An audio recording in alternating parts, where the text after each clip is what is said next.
अध्याय 13। अध्याय 13 Annie Besant जीवनी। अध्ययन से पूर्व शिक्षक शिक्षिका स्वतंत्रता संग्राम से जुड़ी उन महिलाओं के विषय पर चर्चा करें जिन्होंने शिक्षा क्षेत्र में भी सराहनीय योगदान दिया। Annie Besant, Savitri by, Sarojini Naidu. जीवनी का मूल तत्व। एनी बेसेंट का स्वतंत्रता संग्राम में दिए गए योगदान का परिचय बच्चों को प्रदान करना। भारत का 1857 का प्रथम स्वतंत्रता संग्राम, जिसे अंग्रेजों ने विद्रोह गद्र कहा, इंग्लैंड की पार्लियामेंट में तूफान मचा दिया। अंग्रेज किसी भी दशा में सोने की चिड़िया को हाथ से नहीं निकलने देना चाहते थे। उन्हीं दिनों एनी बेसेंट ने एक पुस्तक लिखी, इंग्लैंड इंडिया ऑफ अफगानिस्तान। यह पुस्तक 1879 में पहली बार लंदन में प्रकाशित हुई। इसमें बताया गया कि किस प्रकार एक व्यापारी कंपनी भारत की स्वामिनी बन बैठी। यह पहला अवसर था जब इंग्लैंड के एक नागरिक ने इतने स्पष्ट और तीखे शब्दों में इंग्लैंड की साम्राज्यवादी नीतियों का भंडाफोड़ किया था। एनी बेसेंट ने बताया कि जब भारत की निर्धनता की बात सोचते हैं तो आंखों के सामने जोंकों का दृश्य आता है जिन्होंने भारत का धन चूसा है। अंग्रेजों की भारत विजय की कहानी बहुत घिनौनी है। अब आपके मन में यह जानने की उत्सुकता हो रही होगी कि यह एनी बेसेंट थी कौन। अक्टूबर 1847 में लंदन में एक बच्ची का जन्म हुआ था। उसका बचपन का नाम एनी वुड था। वह अपने आप को आयरिश कहलाना अधिक पसंद करती थी क्योंकि उसकी माँ आयरिश थी। एनी अपनी माँ से बहुत प्यार करती थी। एनी के पिता एक बड़े विद्वान थे। उन्हें कई भाषाओं का ज्ञान था। जब एनी केवल 5 वर्ष की थी, पिता की मृत्यु हो गई। एनी की माँ उसे हैरो स्कूल में पढ़ाना चाहती थी। उस स्कूल के प्रिंसिपल की सहायता से यह संभव हुआ। वैसे एनी की शिक्षा नियमित रूप से किसी स्कूल में शुरू नहीं हुई। मिस मैरियट के घर पर रहकर उन्हीं के द्वारा एनी की पढ़ाई हो सकी। दिसंबर 1867 में एक पादरी फ्रैंक बेसेंट के साथ एनी का विवाह हुआ। पति पत्नी की इच्छाओं और भावनाओं में जमीन आसमान का अंतर था। फिर भी जीवन जैसे तैसे चलता रहा। वह 2 बच्चों की मां भी बन गई, परंतु दोनों बच्चों निरंतर बीमार रहने लगे। 1873 ईस्वी में केवल 26 वर्ष की आयु में एनी बेसेंट घर से निकाल दी गई और वह सच्चाई की खोज में आगे बढ़ चली। 1874 ईस्वी में एनी बेसेंट चार्ल्स वार्डले की एक संस्था नेशनल सेकुलर सोसाइटी में सम्मिलित हुई। एनी बेसेंट ने पूरे देश में घूम घूम कर धर्म और राजनीति पर भाषण दिए। उन्होंने 1887 में मजदूरों के लिए 8 घंटे कार्य दिवस और बेरोजगारी की समस्या पर जमकर संघर्ष किया। 1889 का वर्ष उनके जीवन के लिए महत्वपूर्ण साबित हुआ।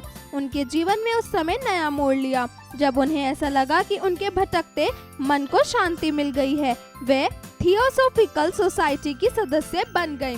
भारत में इसकी स्थापना 1879 ईस्वी में मैडम ब्लेवत्स्की और आलकोट ने मिलकर की थी।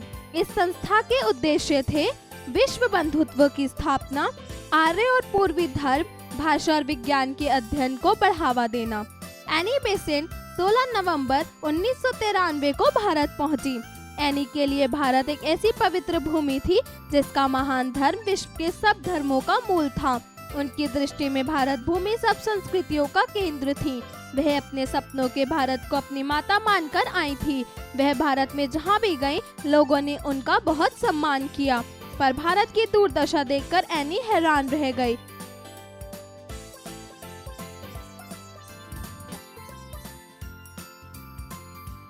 उन्होंने अन्य धर्मों के बारे में भी बहुत पढ़ा और समझा। वह कहती थी, धर्म तो परमात्मा तक पहुंचने का माध्यम है। जैसे नदियां समुद्र में जा मिलती हैं, वैसे ही धर्म भी प्रभु के प्राप्ति का मार्ग है। शिक्षा के क्षेत्र में एनी बेसेंट ने इंग्लैंड में बहुमूल्य योगदान दिया था।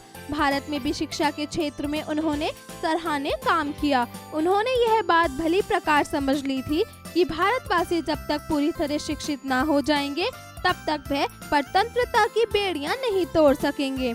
एनी बेसेंट ने प्राचीन भारतीय शिक्षा प्रणाली का अध्ययन किया। प्राचीन भारत में शिक्षा पर राज्य का कोई अंकुश नहीं होता था। विश्वविद्यालय शिक्षा के मंदिर थे। शिक्षक जब किसी भी दरबार में जाते थे तो राजा सिंहासन से उतरकर उनका आदर करते थे। वह कम से कम शुल्क लेकर अधिक से अधिक बच्चों को शिक्षा दिलाना चाहती थी। अपनी नई शिक्षा में वह पूर्व और पश्चिम के अच्छे आदर्शों को मिलाना चाहती थी। उन्होंने 7 जुलाई 1908 ईस्वी में वाराणसी के एक छोटे से घर में अपने सपनों के शिक्षा केंद्र की स्थापना की। रिचर्ड्स ने उसके पहले प्रिंसिपल तथा हैरी बैनबेरी पहले हेडमास्टर बने। भारतीय समाचार पत्रों में इस प्रयास की भरपूर प्रशंसा हुई। 1885 ईस्वी में मुंबई में भारतीय राष्ट्रीय कांग्रेस की स्थापना हो चुकी थी। एनी बेसेंट भी भारत के स्वतंत्रता आंदोलन में जुड़ चुकी थी। 1917 ईस्वी में कांग्रेस का अधिवेशन कोलकाता में हुआ। एनी बेसेंट इस सम्मेलन में कांग्रेस अध्यक्ष चुनी गई। यह किसी भी स्वतंत्रता सेनानी के लिए बहुत बड़ा सम्मान था। इस सम्मेलन में 4000 सदस्य आए थे। एनी बेसेंट उस समय संसार की मानी हुई वक्ता थी। उन्होंने कहा था, आप लोगों ने मुझे जो सम्मान दिया है उसके प्रति मेरी कृतज्ञता शब्दों द्वारा व्यक्त नहीं की जा सकती। आपके उपहार को मैं मातृभूमि की सेवा में अर्पित करना चाहती हूँ। मेरे पास जो भी है और मैं जो भी हूँ वह सब कुछ मैं भारत माता की बलि वेदी पर चढ़ाती हूँ। हम सब मिलकर शब्दों में ही नहीं बल्कि कर्तव्य द्वारा वंदे मातरम का उद्घोष करेंगे। होम रूल की बात सबसे पहले 1895 में बाल गंगाधर तिलक ने उठाई थी। 1914 ईस्वी में एनी बेसेंट ने होम रूल को कार्य रूम में लाने के लिए लोगों को तैयार करना आरंभ कर दिया। एनी बेसेंट भारत की पूर्ण स्वतंत्रता के पक्ष में थी। होम रूल का काम सुचारू ढंग से चलाने के लिए एनी बेसेंट ने एक साप्ताहिक पत्र कॉमनवेल्थ शुरू किया। उन्होंने इसके पक्ष में जगह जगह भाषण दिए। उनके लेखों से अंग्रेज शासक विचलित हो उठे। पत्र को जब्त कर लिया गया तथा 2000 रुपए जुर्माना जमा करने को कहा गया। होम रूल का नारा भारत के सब शिक्षित लोगों ने अपना लिया। कांग्रेस और लीग दोनों को इस आंदोलन ने जीत लिया। एनी बेसेंट का जगह जगह पर सम्मान किया गया। जिस घोड़ा गाड़ी में बैठकर एनी बेसेंट जाती थी, नौजवान उस गाड़ी से घोड़ों को अलग कर देते थे और उस गाड़ी को अपने कंधों पर खींचकर सभा तक ले जाते थे। चारों ओर एनी बेसेंट की जय जयकार होने लगी। 1929 ईस्वी में Annie Besant Budapest European Congress तथा शिकागो वर्ल्ड कांग्रेस की अध्यक्षता करने गई, परंतु 1931 के आरंभ से ही वे अस्वस्थ रहने लगी। फिर भी उन्होंने चेन्नई में थियोसॉफिकल सोसाइटी का केंद्र बनाया और उसे संवारने में लग गई। जून के महीने में उनके घुटने में चोट लगी। इसके बाद वे कभी ना उठ सकी। 20 सितंबर 1933 को वे इस संसार से विदा हो गई। उनका नाम भारतीय इतिहास में सदा अमर रहेगा। वह चाहती थी हम सब बच्चे भारतवासी बनकर जिएं और भारतवासी बनकर ही मरें।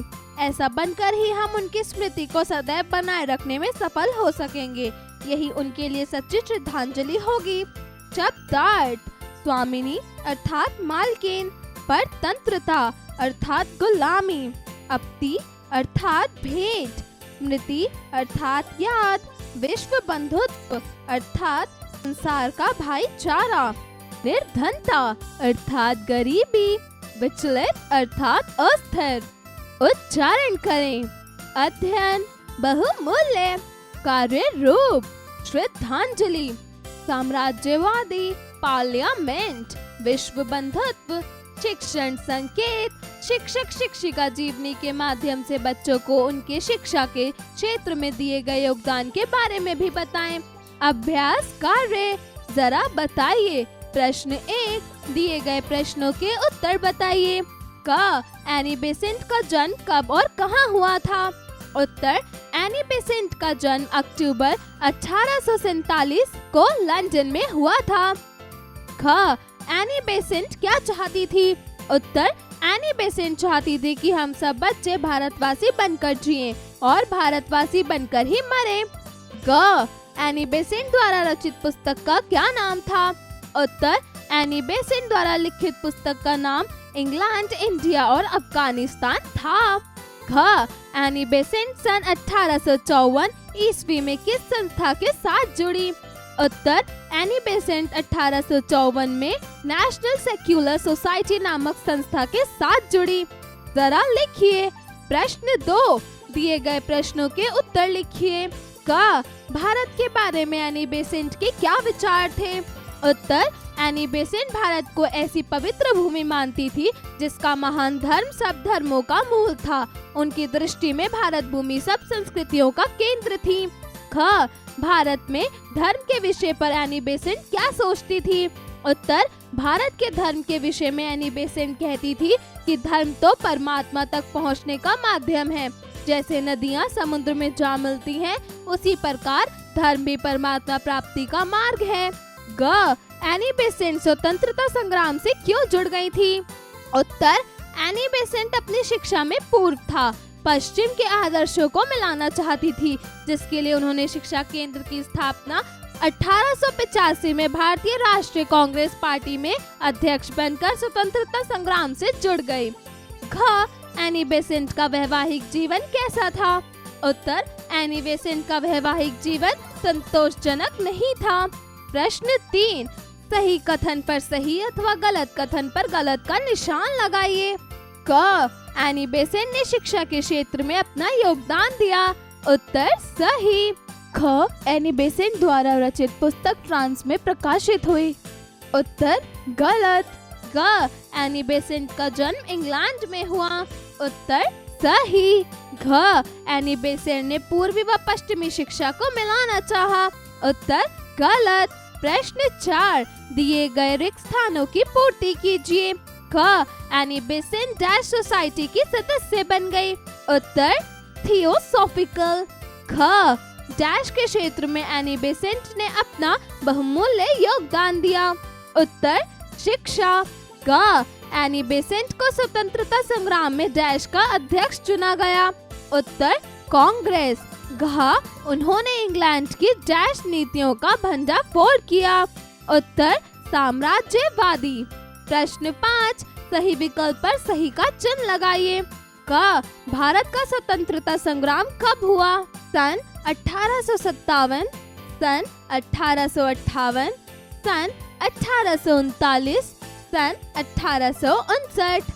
उत्तर, 1857।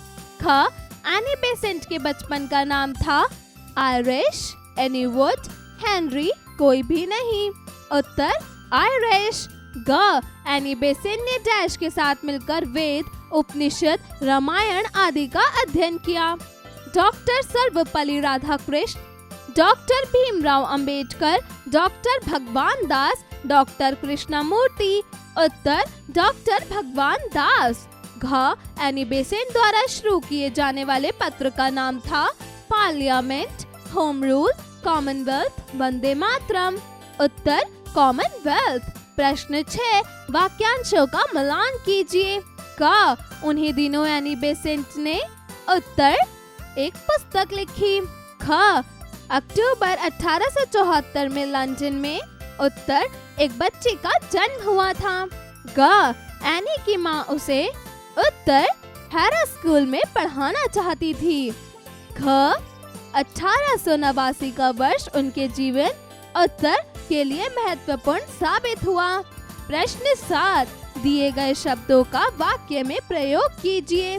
क, श्रद्धांजलि। उत्तर, हम भारतवासी बनकर ही जिए और भारतवासी बनकर ही मरे। एनी बेसेंट के इस सपने को पूरा करना ही उनके प्रति ये हमारी सच्ची श्रद्धांजलि होगी। ख, स्मृति। उत्तर, मेरे बचपन की स्मृतियाँ मुझे सुखद अनुभव प्रदान करती हैं। ग, सम्मेलन। उत्तर, स्वतंत्रता संग्राम के दिनों में कई क्रांतिकारियों ने विभिन्न सम्मेलनों में भाग लिया। ख, शिक्षित। उत्तर, भारत के प्रत्येक जन को शिक्षित करके भारत को सुदृढ़ और समृद्ध बनाया जा सकता है। ड, आंदोलन। स्वतंत्रता प्राप्ति के लिए भारत में आंदोलनों की झड़ी सी लग गई थी। जरा सोचिए। प्रश्न 8, अंग्रेजों के लिए भारत सोने की चिड़िया क्यों थी? अपने शब्दों में अभिव्यक्त कर लिखिए। प्रश्न 9, अंग्रेजों की भारत विजय की कहानी बहुत घिनौनी है। एनी बेसेंट ने ऐसा क्यों और किसके लिए कहा? कक्षा में चर्चा करते हुए लिखिए। प्रश्न 10, शिक्षित भारत की परितंत्रता को बेड़ियां तोड़ सकेगी। एनी बेसेंट की इस विचारधारा के पीछे क्या उद्देश्य था? सोचकर कक्षा में संवाद कीजिए। जरा भाषा पर गौर कीजिए। प्रश्न 11, दिए गए उपसर्गों से सार्थक शब्द बनाइए। क, अ उत्तर अभाव, अमर, अभात, अभय। ख प्र उत्तर प्रचुर, प्रहार, प्रयास, प्रभाव। ग नि उत्तर नियोजन, निकाय, नियंत्रण, निकम्मा। घ अनु उत्तर अनुराग, अनुपम, अनुवाद, अनुकूल। प्रश्न 12 दिए गए शब्दों में सही भाववाचक संज्ञा शब्द पर सही का चिन्ह लगाइए। क सोना, चिकित्सक, इंसान, फकीरी। उत्तर फकीरी। ख बुढ़ापा, भला, खटास, सुंदरता। उत्तर बुढ़ापा, खटास। ग प्रगतिशील, स्मृति, भक्ति, भातृत्व। उत्तर स्मृति, भक्ति, भातृत्व। घ काला, दुष्टता, तपस्वी, झुकाव। उत्तर दुष्टता। प्रश्न 13 दिए गए पदों के समास का नाम लिखिए। क शताब्दी। उत्तर द्विग समास। घ पराधीन। उत्तर तत्पुरुष समास। ग देशभक्ति। उत्तर तत्पुरुष समास। घ देश विदेश। उत्तर द्वंद्व समास। प्रश्न 14 दिए गए शब्दों के पर्यायवाची शब्द बताइए। क विद्या। उत्तर ज्ञान, शिक्षा, ज्ञानेश्वरी।